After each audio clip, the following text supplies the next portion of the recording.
Ok, los fundamentos principales. Entonces ustedes se estarán preguntando, pero ¿y cómo vamos hablando de las cosas? O sea, esto es como que vamos a planear una cena y a qué horas nos sentamos a comer. Pero si no compro los ingredientes, no puedo hacer la cena. Y digamos que les invito a una cena y compro, no sé, quiero hacer una sopa con papas y compro las papas y compro algo para hacer el caldo de pollo. Pero si les dejo a todos los ingredientes ahí sentados en la mesa, no se van a cocinar solos. Y los ingredientes solos, si no están mezclados bien, no producen la cena. ¿Y qué tal si cocino y después ustedes vienen, pero no les pongo cubiertos para que coman? Entonces, estas son las cosas que nos hace falta darnos cuenta, porque no es solamente ya a qué hora sirvo la cena, pero tenemos que hacer ese trabajo previo. Entonces, como les dije anteriormente, no podemos hacer todo en apenas 3 horas, bueno, 4 horas, pero tenemos, si los fundamentos están bien claros, si es que hemos entendido las dimensiones y los fundamentos, lo que viene adelante ya va a coger una raíz más profunda. ¿Cómo se acordarán al comienzo? Incluso en esta parte habíamos dicho que esto requiere, o sea, es un proceso para adultos. El rato que vemos cómo aplico esto a niños, no vamos a duplicar todo el proceso entero y obviamente tampoco un niño de 7 años está en una libertad igual a un adulto. Sin embargo, sí debemos caer en cuenta el resto de cosas. Es una respuesta, es una búsqueda. A medida que el niño tiene capacidad de hacerlo consciente y libremente, sabemos que no va a ser una libertad igual que un adulto, pero el camino para el niño también es hacia la iniciación. El camino también para el niño es bajo la acción del Espíritu. Y esto no estoy hablando de niños que están atravesando por Rica, y haremos eso un momento. Esto estoy hablando para sus parroquias, la forma en que hacemos catequesis para los niñitos, para los adolescentes, para todos debe seguir o sea, debemos de entender estos fundamentos, ¿ya? Lo mismo que el camino es gradual. O sea, este modelo debe informar todo. Sin embargo, en nuestras parroquias lo que hemos hecho generalmente es que el modelo de aula, el modelo de escuela que hacemos con niños, ese modelo le hemos puesto encima de Rica. Y entonces, al hacer eso, estamos haciendo las cosas totalmente al revés y nos hemos olvidado los fundamentos principales. En el punto del que el camino es gradual para todos, no es solamente gradual para los que están en Rica.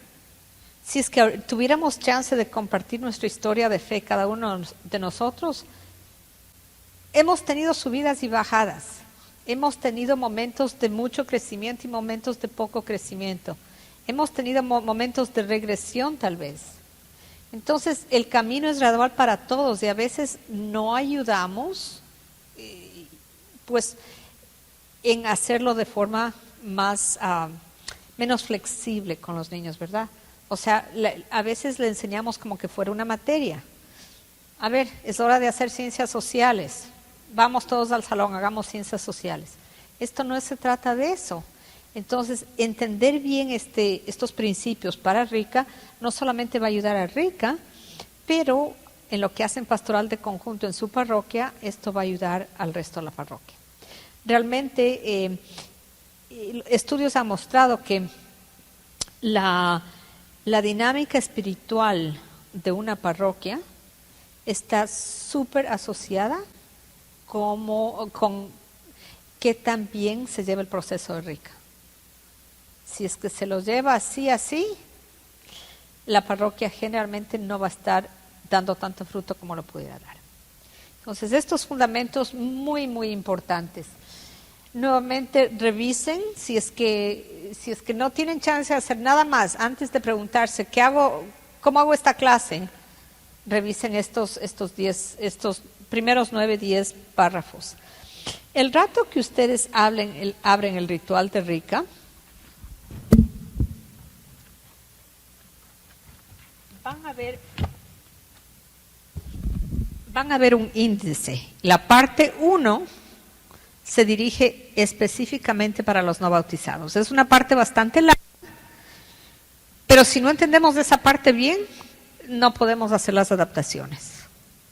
O sea, las siguientes partes, la parte 2, son todas adaptaciones. Entonces tenemos niños de edad catequética, ritual simplificado para adultos en peligro de muerte, preparación para adultos bautizados no catequizados, y yo añadiría no evangelizados, rito de recepción de plena comunión para adultos cristianos bautizados, ritos combinados. No podemos hacer la parte 2 si la parte 1 nos quedó súper clara. Y no podemos hacer la parte 1 si es que estos fundamentos no están claros.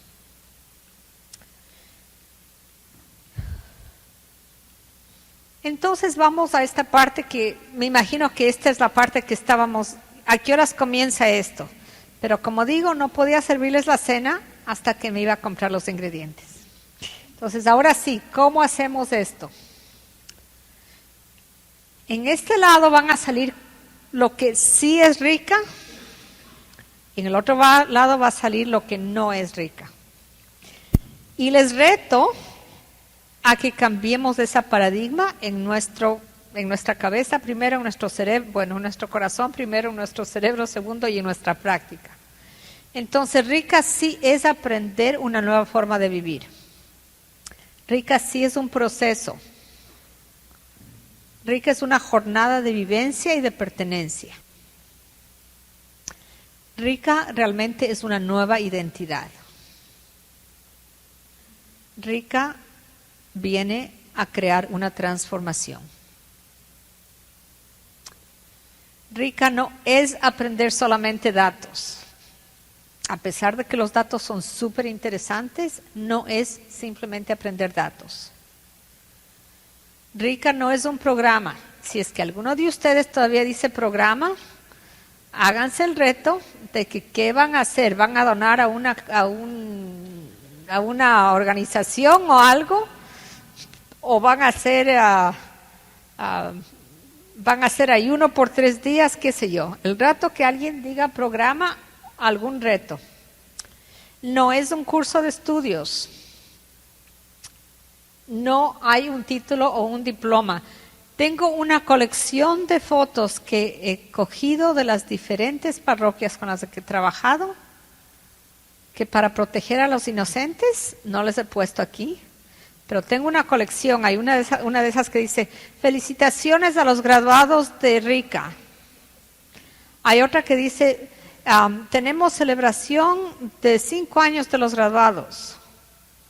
O sea, ese lenguaje no pertenece con Rica. En ninguna parte de la Biblia Cristo tuvo graduados. Él tuvo discípulos. No es simplemente información. Entonces el camino sí es, el camino no es. Quiero que cojan unos 2 minutitos, busquen en su teléfono y busquen a su parroquia o a la parroquia vecina y busquen cómo se anuncia Rica. Cómo se anuncia Rica en su parroquia.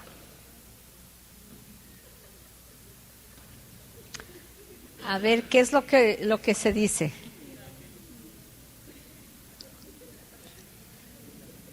Y si es que encuentran una foto de la vigilia pascual del año pasado en Facebook o algo, alguna cosa que hable de ellos, ¿cómo se les refiere?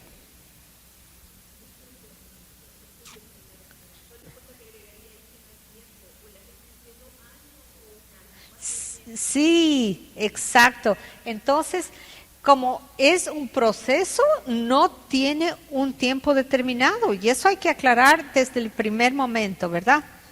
No es un programa de estudios, la primaria 6 años, la secundaria 6 años, la universidad 4 años, un aprendizaje vocacional de electricidad 2 años.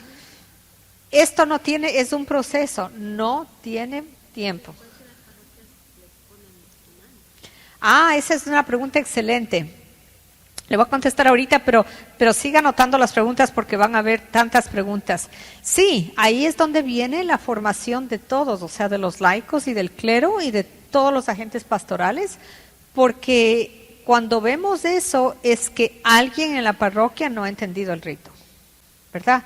Y eso es algo que ustedes, una persona aquí solita, no puede regresar a la parroquia y decir, ¡ay, cambiemos mañana! O sea, quisiéramos hacer eso, pero tenemos que hacer una pastoral de conjunto, de que lo que yo quisiera hacer es tenemos que cambiar ya ahorita, pero eso no me va a dar fruto. Entonces, una cosa súper importante es entrar en conversación con los líderes pastorales, con el párroco quizá, y preguntar, cuénteme, ¿por qué estamos haciendo así? ¿Por qué esto no es un programa de un año? ¿Por qué lo estamos haciendo así? Es posible que ni siquiera se le ocurrió, pero empezar estas conversaciones ya es súper importante. De hecho, estas son cosas que no solamente aplican para nosotros, pero el rato que alguien nos llama y nos dice, estoy interesado en ser católico, tenemos esa primera conversación. En esa primera conversación lo primero que se hace es una historia de fe. Y se comienza a plantar las semillas de qué se trata este proceso. Al no ser un curso de estudios, lenguaje como estudiante, como clase, desaparece. Aquí estamos como peregrinos, como caminantes. Busquen qué palabra funciona, pero estudiantes no es. Quiten esa palabra del vocabulario. Y les recomiendo que quiten clase. Yo diría, ahora vamos a hablar de este tema o ahora vamos a tener una sesión sobre esto. Sesiones, ¿verdad? O sea, es algo que a veces diríamos, ay, ¿qué importa una palabra? Pero el lenguaje es formativo. Nos referimos a la Eucaristía y a la transubstanciación porque eso es lo que es. No es otra cosa más, ¿verdad? Nos referimos al altar porque es un altar, no es una mesa. Entonces, es igual, con esto tenemos que ser claros en el lenguaje, porque si no nosotros mismos estamos comunicando, estamos diciendo, no es un proceso, pero ustedes son estudiantes. No es un proceso y aquí está el sílabo de los temas de las clases que vamos a coger. Así que no para que lo hagan en este momento, pero ya iremos a cuál es nuestro plan de acción. Entonces, cosas que van relacionadas con plan de estudios con título, voten ese lenguaje ya y comiencen a utilizar palabras diferentes. Utilicé verde, pero no sé cómo se va a ver para atrás, pero entonces aquí están las etapas de la iniciación cristiana. Estas etapas son específicamente para el no bautizado, se adaptan para el bautizado. Los niños de edad catequética van a seguir esas etapas, llevamos con ellos en un ratito. El precatecumenado, ¿cuánto tiempo dura? Indeterminado. O sea que si nosotros, el rato que alguien nos llama y nos dice cuánto tiempo dura esto, y nosotros les decimos 1 año, y después ellos se comportan respondiendo a ese año, la culpa no es de ellos, la culpa es de nosotros por haber dado expectativas que no son correctas. Si es que en cambio se les dice cuánto tiempo dura, no le puedo decir ahora porque no sé cómo vaya el proceso entre usted y Dios.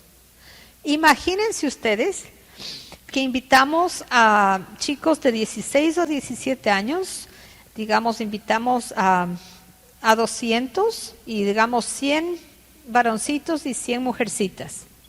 Y les decimos, ok, ahora es 8 de febrero, para mayo 15 vamos a tener 50 parejas y se van a casar ya.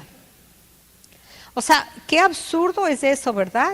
Y sin embargo, hacemos algo parecido con Rica.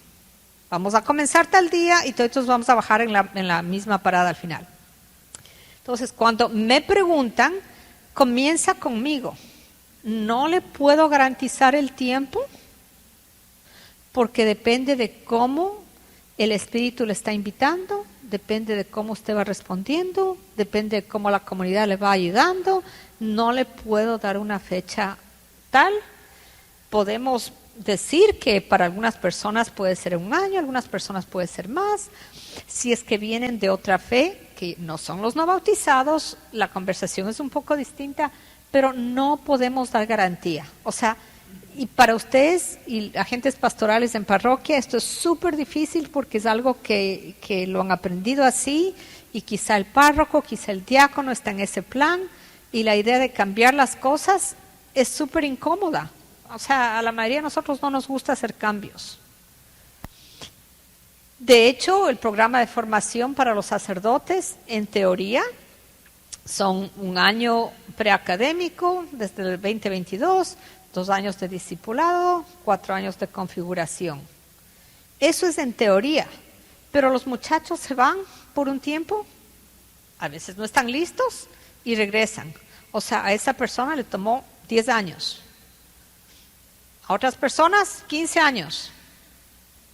Entonces, ¿por qué tenemos que hacer esto con los que están interesados?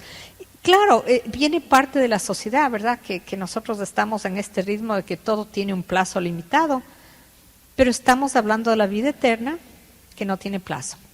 Entonces, tenemos que empezar por nosotros personalmente y nosotros como parte del equipo pastoral. ¿Cómo vamos a tener estas conversaciones que son difíciles, pero que se necesita hacerlo? Porque realmente estamos haciendo no tan bien como quisiéramos, de la forma como lo estamos haciendo hoy en día. Estudios han mostrado que en 1 año, 50% de las personas que vinieron por RICA ya no practican la fe. Y en 5 años, 70% ya no practican la fe. Entonces no lo estamos haciendo de la forma que el rito nos pide. ¿Cuánto dura el precatecumenado? No le puedo dejar saber. Comienza el momento que la persona hace el contacto y continúa hasta que la persona está lista. ¿Y cómo sé que la persona está lista? Sé que la persona está lista porque tiene principios, comienzos de fe y principios de deseo de cambiar. No es cuando ha asistido a 5 clases, no es cuando ha asistido a 10 clases. En el párrafo 42, para dar este paso, o sea, para que sigan al siguiente paso, se requiere que los solicitantes tengan una vida espiritual inicial y conocimientos fundamentales de la doctrina. Eso no quiere decir que saben el catecismo. Eso quiere decir que saben que Dios creó al mundo. Eso quiere decir que saben que Dios mandó a su Hijo. Principios fundamentales. Tienen que tener una primera fe, o sea, una fe inicial y un deseo de cambiar la vida. El rato que eso suceda, están listos para el rito de entrada.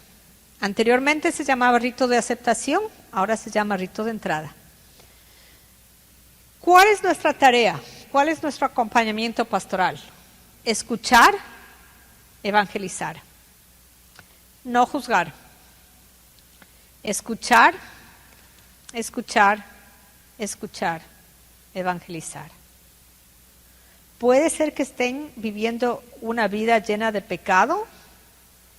Vamos a escuchar, vamos a evangelizar y vamos a dejar que el Espíritu obre y vamos a orar por ellos. No les vamos a decir, si no hace esto, no va a seguir. Recuerden que una de las cosas es que tengan deseos principiantes de cambiar. No quiere decir que están ya santos. Si ese fuera el chiste, ya no estarían en RICA. Tienen que tener deseos principiantes. El catecumenado, ¿cuánto va a durar? Tampoco le puedo decir. Esto se complica bastante cuando tenemos un equipo de 5 personas y tenemos un calendario de 20 clases. porque ahora ¿qué hago? ¿Qué hago con las personas que están por todo lado? La forma de solucionar eso es cuando hay más gente en el equipo y entonces se tienen diferentes grupos de acuerdo a donde estén. Sí es medio, es un poco difícil, no digo que no, pero es lo lógico. Les voy a dar una metáfora. Mi hija tiene 5 hijos, 9 años, 7, 6, 4 y 3. O sea, hay una diferencia de 6 años entre la mayor y el más chiquito. Imagínense cómo sería pretender que los 5 se van a sentar a hacer lo mismo, con la misma habilidad, al mismo tiempo. Ella es una mamá y hay un papá en esa casa. Y para que la familia funcione, ella tiene que responder a lo que cada quien necesita. Si es que se le ocurriera ponerle a los 5 y decir, ok, todos ustedes van ahora a escribir un párrafo. No se puede. Todos ustedes van a hacer las tablas de multiplicación. Eso es lo que queremos hacer cuando les ponemos a todos en el mismo plan. Esto no es una clase académica, esto es una formación en la relación con Dios. Y claro, hay muchas veces que ella necesita, a veces que yo voy y le ayudo, a veces que mi otra hija que no está casada va y le ayuda, y entonces ahí, cuando hay más de ella, y las cosas funcionan mejor cuando estamos más de nosotros, cada uno puede acompañar mejor individualmente, o digamos si es que a veces cuando vienen los amiguitos, los vecinos, ahora en vez de 5, ahora hay 10, y ahora ¿qué me hago con estos 10? No van a hacer todo la misma vez, pero si es que hay más de nosotros, podemos acompañarles de acuerdo a su habilidad. El catecumenado, un tiempo de duración indeterminada, pero sí nos dice el ritual que se recomienda un año litúrgico, no un año calendario, un año litúrgico. Eso no quiere decir que tienen que comenzar en Adviento. Lo que quiere decir es que tienen que haber escuchado la buena nueva a lo largo del año litúrgico, porque ahí encuentran los misterios de Cristo a diferentes etapas. Si es que están listos, pasan al siguiente paso. O sea, nuestra labor pastoral en ese tiempo es catequesis. Pero ya vamos a hablar que la catequesis no quiere decir nos vamos a sentar a tener 20 clases. La catequesis es más integral. Si es que están listos, pasan al rito de envío, que es opcional en cada parroquia. Es opcional, pero les sugiero que lo hagan porque así se vincula a la comunidad. Y luego van al rito de elección a la catedral. El rito de elección generalmente es el primer domingo de Cuaresma. Digo generalmente porque en diócesis que son muy grandes, a veces necesitan hacerlo o en 2 días, sábado y domingo, o domingo de mañana, domingo tarde, e incluso yo he estado en diócesis muy grandes que lo hacen primer domingo y segundo domingo. No es, o sea, el rito nos llama al primer domingo de Cuaresma, pero a veces hay que hacer adaptaciones pastorales. ¿Por qué el primer domingo de Cuaresma? En la época dorada del catecumenado, que se acordarán en el tercero, cuarto, quinto siglo, que es de donde tenemos pues más información, las personas solicitantes, los peregrinos, iban a la catedral el primer domingo de Cuaresma, el obispo los recibía y les comenzaba a dar una catequesis. Y la Cuaresma comienza a existir porque los feligreses acompañan a quienes están en el camino y los feligreses les acompañan con oración, ayuno y oración. Oración, fasting, abstinence y obras de caridad. Tuve que decirlo en inglés primero. Y entonces de ahí es que viene pues el origen realmente de la Cuaresma. Ahora, el periodo de purificación e iluminación, eso es la Cuaresma o 6 semanas. ¿Por qué digo o 6 semanas? Porque hay ocasiones que tal vez los que vienen a bautizarse no serán bautizados en la vigilia pascual. Hay excepciones. De hecho, en COVID vimos excepciones. Entonces, lo que sí es importante es retroceder 6 semanas de la fecha anticipada y tener este periodo de purificación. ¿Cuál es nuestra labor? Preparación espiritual. Esa no es la época para decir, ay, hubo hielo, hubo granizo, hubo nieve, nos faltó la clase sobre la justicia social. Hagamos esta clase este tiempo. No. Es el tiempo para que hagan mucha reflexión. Cuando están listos, si es que están listos, pues celebrarán los sacramentos de iniciación. Y luego la mistagogía. Y ahí también fallamos, porque si les decimos que es un año, piensan ya, acabé el año, me gradué, tengo el diploma, tengo la certificación y estoy listo.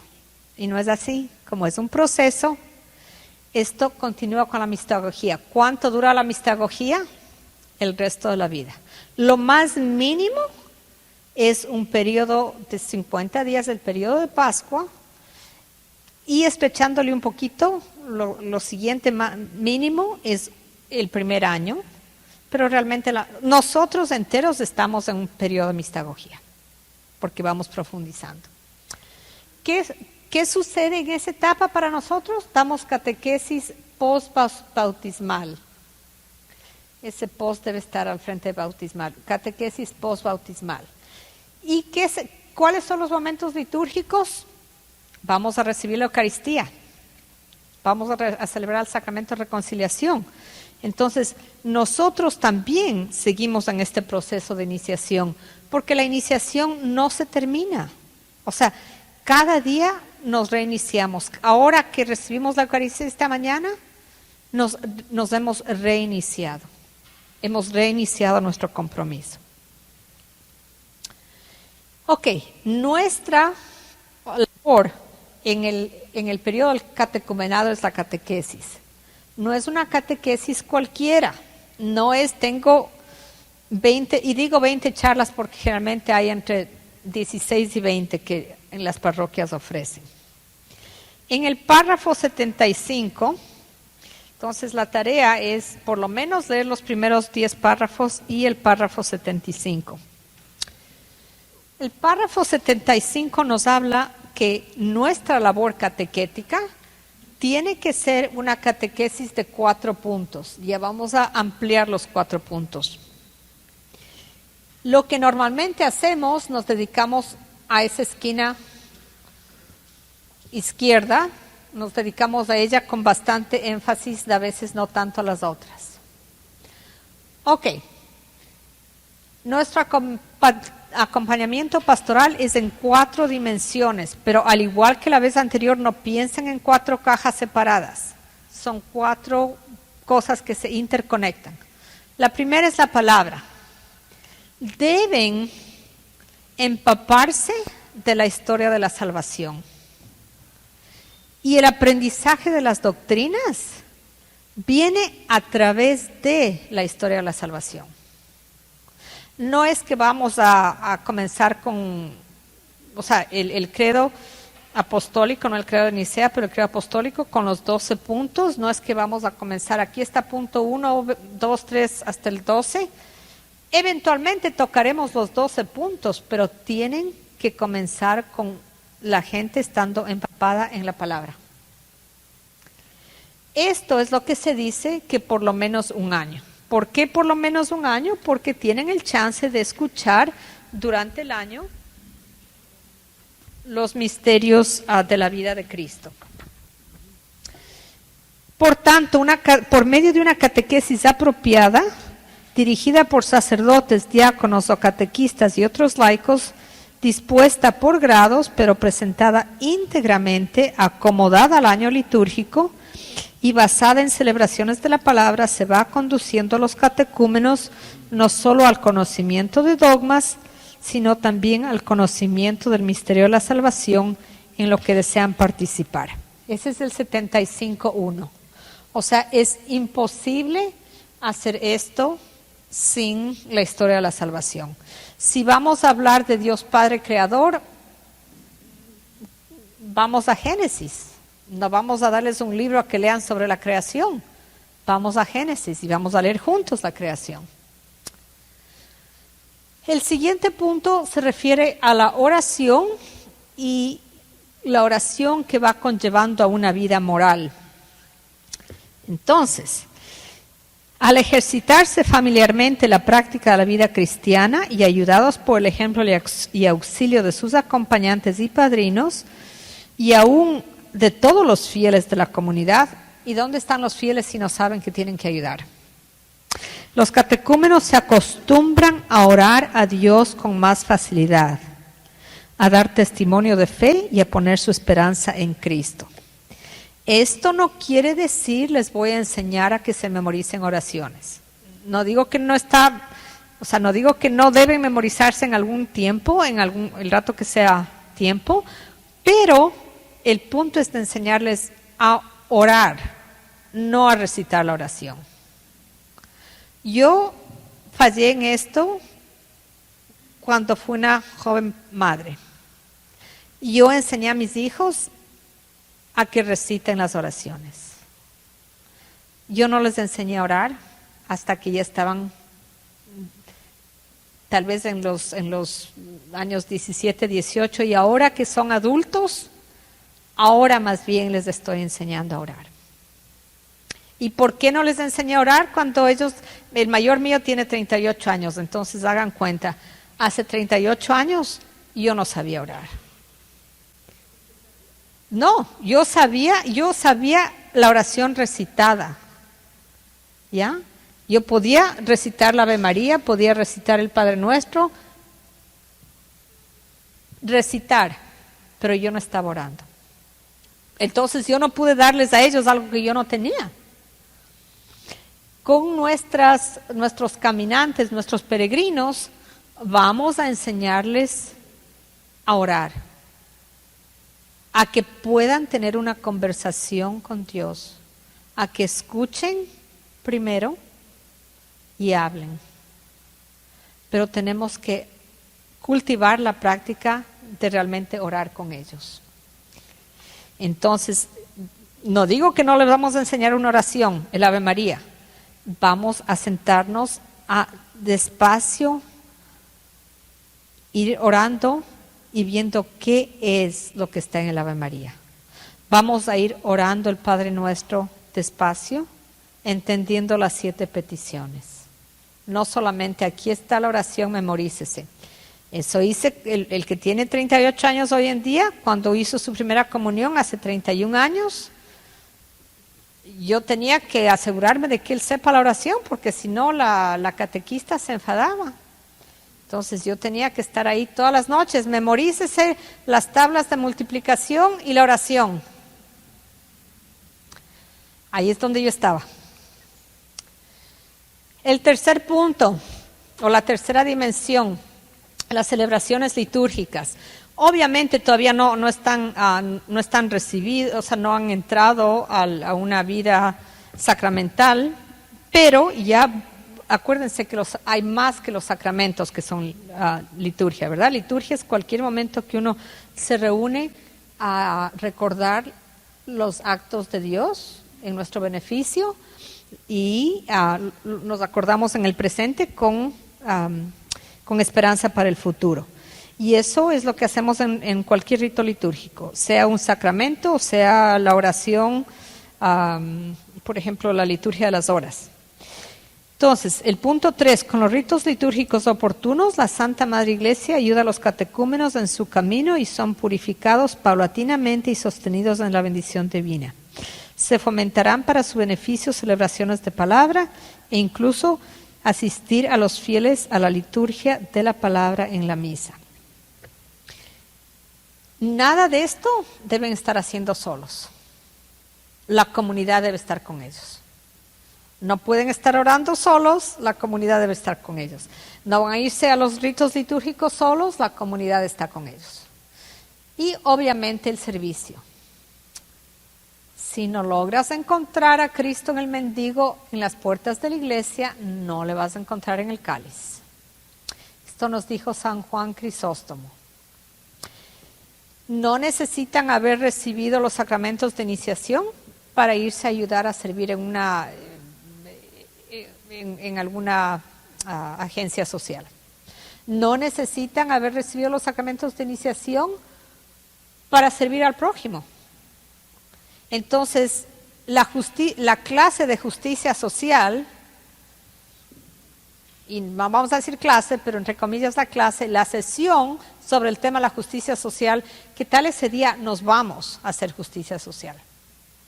¿Qué tal ese día salimos y hacemos algo con ellos?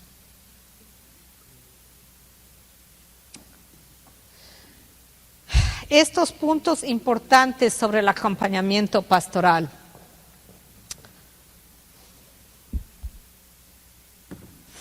Ok, los estatutos nacionales. Ahora los estatutos nacionales están en el comienzo del ritual, antes estaban atrás.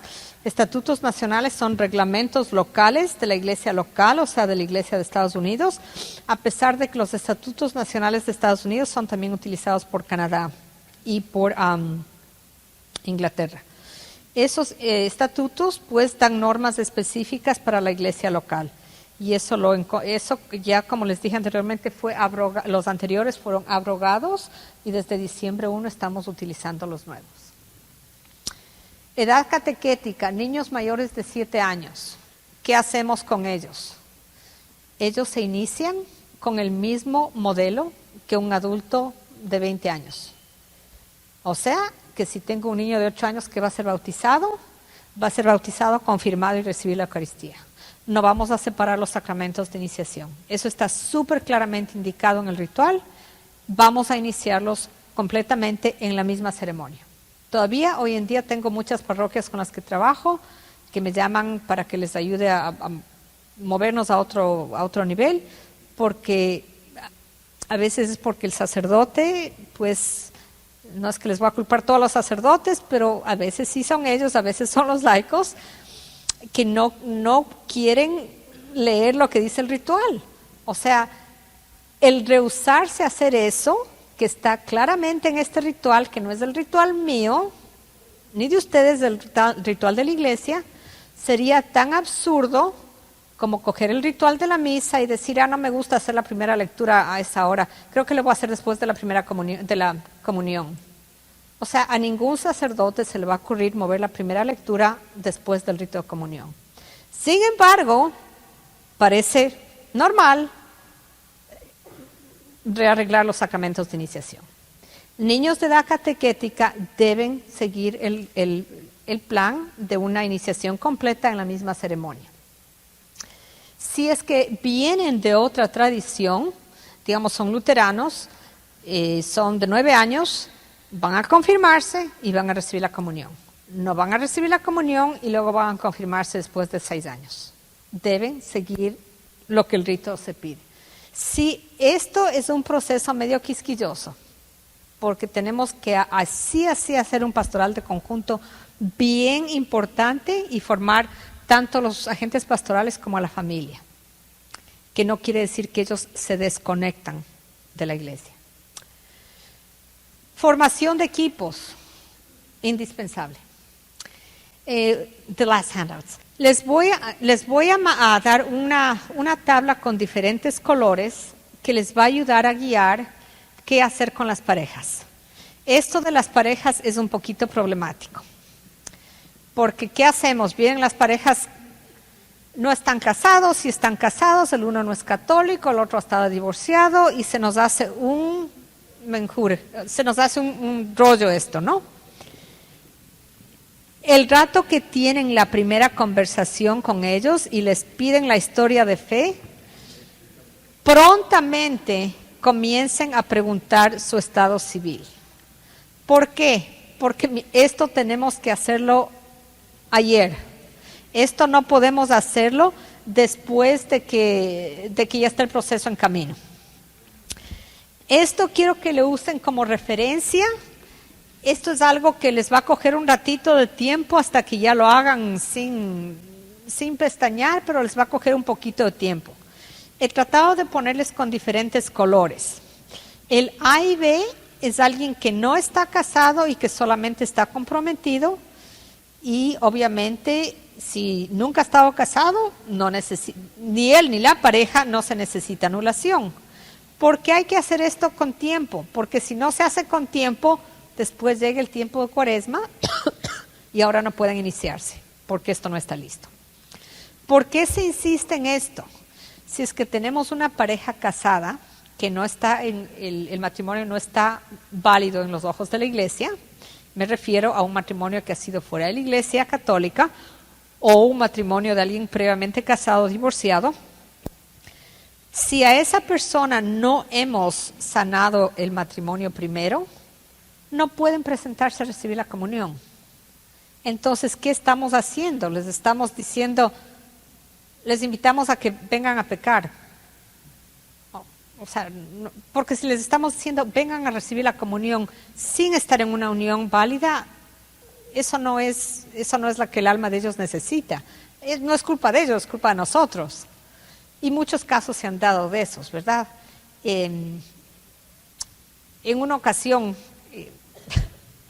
no les voy a decir la diócesis, pero eso es algo de veras. En una diócesis, hubo justamente un caso así, y había sido en la parroquia de la catedral de esa diócesis. Y sé porque el sacerdote me llamó a contar. Había alguien que necesitaba una anulación y parece que las cosas, pues el personal no estuvo al tanto, no le dio buen seguimiento. Habían iniciado el proceso de anulación, pero no hicieron buen seguimiento. Y entonces, siendo la catedral, mandó la diócesis el fotógrafo diocesano, tomaron fotos de toda la celebración en la vigilia pascual, salió en el periódico de la diócesis, felicitaciones, fulanitos y sutanitos, y en primera página estaba esta persona que no estaba con la anulación completa. Entonces, al siguiente día, le llamaron al sacerdote, a la Cancillería, diciendo, ¿qué pasó aquí? Todavía no está esta persona anulada. No fue culpa de la persona, eso ya Dios interviene en esos momentos, pero se hubiera podido evitar lo que sucedió. Entonces, esto es difícil ahorita ponernos a hacer caso por caso, pero quiero que lo tengan a la mano, porque esto les habla, primero, los amarillos, los que no están casados. El segundo es cuando es el primer matrimonio de la persona que está en deseo de estar en el camino hacia la iniciación. El que está un verde clarito es un previo divorcio, no está casado, no está comprometido. Voy a tomarme un cinquito para explicarles, y nada es aplicable. No tienen que hacer nada, esta persona no tiene que anularse, esta persona puede seguir su camino. O sea, no está comprometido, no está casado. Y cuando trabajaba en la Cancillería tenía casos que me llamaban diciendo, el diácono me dijo que no puedo hacer esto hasta que no me anule, pero si no estoy viendo a nadie, no estoy casado. No, puede seguir el camino. ¿Se les puede recomendar que por si acaso inicien la anulación? Sí, no estaría mal, pero no se les va a prevenir que sigan el camino. ¿Ya? Porque hablas de divorcios y en la iglesia no hay divorcio. Porque en el Estado civil, por eso está aquí, Estado civil, en el Estado civil de ellos es divorcio, pero obviamente en la iglesia no existe, claramente. Entonces, el Estado civil legal viene a ser casado, divorciado, soltero, pero en la iglesia sabemos que no hay divorcio, hay anulación, y por eso es que se necesita la anulación. Buena pregunta. El azul es alguien que ha estado casado anteriormente, vuelto a casar, está comprometido, y la siguiente es alguien que ha estado previamente casado sin decreto de anulación. El punto que quiero que vean acá, especialmente las dos columnas últimas, no se debe iniciar a alguien cuyo matrimonio no ha sido convalidado en la iglesia.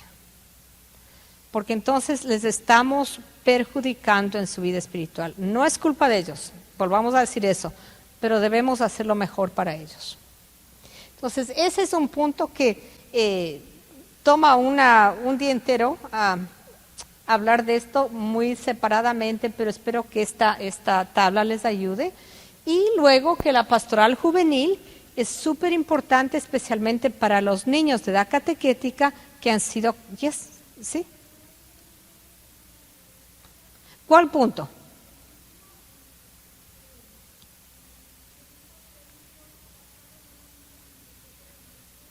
¿La J o la K?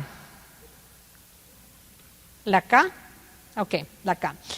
Digamos que alguien viene a preguntarnos que quiere hacer el proceso de iniciación, ha estado casado, casada nuevamente, pero sin decreto de anulación. La pareja es católica, la pareja también ha sido casada, o sea que en este caso ambos han sido casados y vueltos a casar, pero ninguno de ellos ha tenido decreto de anulación. Entonces, en ese caso se necesita anulación de ambas personas. No, pueden empezar el proceso, pero eso tenemos que saber ya. O sea, antes de que no... Es difícil invitarles al rito de elección si es que este proceso todavía está en verde. O sea, ese no fue un buen color de usar, porque verde quiere decir que vamos para adelante. Si es que puede ser en rojo. Si el proceso está en rojo, si es que todavía falta mucho, no es bueno que pasen al rito de elección, porque entonces no van a poder recibir los sacramentos. Entonces el punto es estar en contacto. Alguien de ustedes, un designado de la parroquia, debe estar en contacto con la Cancillería. ¿Cómo va avanzando este proceso? Si es que solamente quien viene a querer ser católico ha sido casado, pero la pareja no, se necesita la anulación de esa persona. De quien sea que ha sido casado, esa persona se necesita la anulación. En el aspecto de la pastoral juvenil, el punto de acá es de conectarnos con los niños de edad catequética. O sea, la pastoral juvenil debe existir fuera de la confirmación. O sea, la pastoral juvenil no existe solamente para confirmar. La pastoral juvenil debe existir para acompañar a profundizar la vida de fe. Pero muchas de nuestras parroquias lo hacemos al revés. Solamente existe la pastoral juvenil para llevarles a la confirmación y después desaparecen. Entonces, trabajar con la pastoral juvenil es muy importante y hacer que haya una formación continua de adultos. Tienen un papelito naranja ahora enfrente de ustedes. Y esta parte, quiero que conversen sobre las partes que les parecen más difíciles de realizar. De lo que escuchaste hoy, de lo que escuchaste hoy, ¿qué te va a ayudar más? ¿Qué apoyo necesitas? Esta parte es porque si necesito que la diócesis me ayude, que necesito que el padre cambie, no tengo control de eso, pero por lo menos tengo que saber. Pero la siguiente es para cada uno de ustedes. ¿Qué paso te comprometes hoy y se comprometen entre ustedes a dar para seguir adelante? Porque si nos quedamos de brazos cruzados, eso no es aceptable. Entonces, conversen un ratito sobre esto. Voy a poner las diferentes partes del acompañamiento a ver qué les parece más difíciles de realizar.